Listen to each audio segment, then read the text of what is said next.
Hi అండి. పెళ్ళైన తర్వాత విజయవాడ అమ్మవారి దర్శనానికి ఫస్ట్ టైం వచ్చామన్నమాట. నేను, కౌశిక్, మా అమ్మ ముగ్గురం కలిసి వచ్చాము. దర్శనం నైట్ టైం ఉందన్నమాట. సో 7:30కి దర్శనం ఉంది.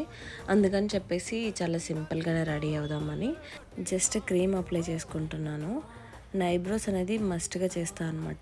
ఐబ్రోస్ అనేవి ఎంత బాగా కనిపిస్తే మన లుకింగ్ అనేది అంత బాగుంటుంది. లిప్స్కి నేను బయోటిక్ లిప్ బామ్ యూస్ చేస్తున్నాను. ఇది లైట్ పింక్ షేడ్ వస్తుంది అనమాట. సో కొంచెం లిప్స్టిక్ లాగా అనిపిస్తుంది. ఈ జ్యువెలరీ వచ్చేసి మన స్టోర్లోదే నవరత్న లక్ష్మి చోకర్ టైప్ ఉందనమాట. అండ్ దీనికి పేరప్గా లాంగ్ బ్లాక్ బీడ్స్ వేసుకుంటున్నాను. ఇవి చాలా బాగా సెట్ అయినాయి. నెక్ పీస్ అయితే అదిరిపోయింది. సో ఎవరికైనా కావాలి అంటే కింద మెసేజ్ చేయండి, నేను లింక్ షేర్ చేస్తాను. ఇవి సింపుల్ బ్యాంగిల్స్ వేసుకుంటున్నాను. అండ్ హెయిర్ స్టైల్ వచ్చి చిన్న క్లిప్ పెట్టారనమాట. శారీ వచ్చేసి పెళ్ళికి మా ఆంటీ పెట్టారనమాట. చాలా బాగుంది. కలర్ అయితే నాకు చాలా బాగా సెట్ అయింది. మిగిలిన ముచ్చట్లకి ప్లీజ్ సబ్స్క్రైబ్ చేసుకోండి.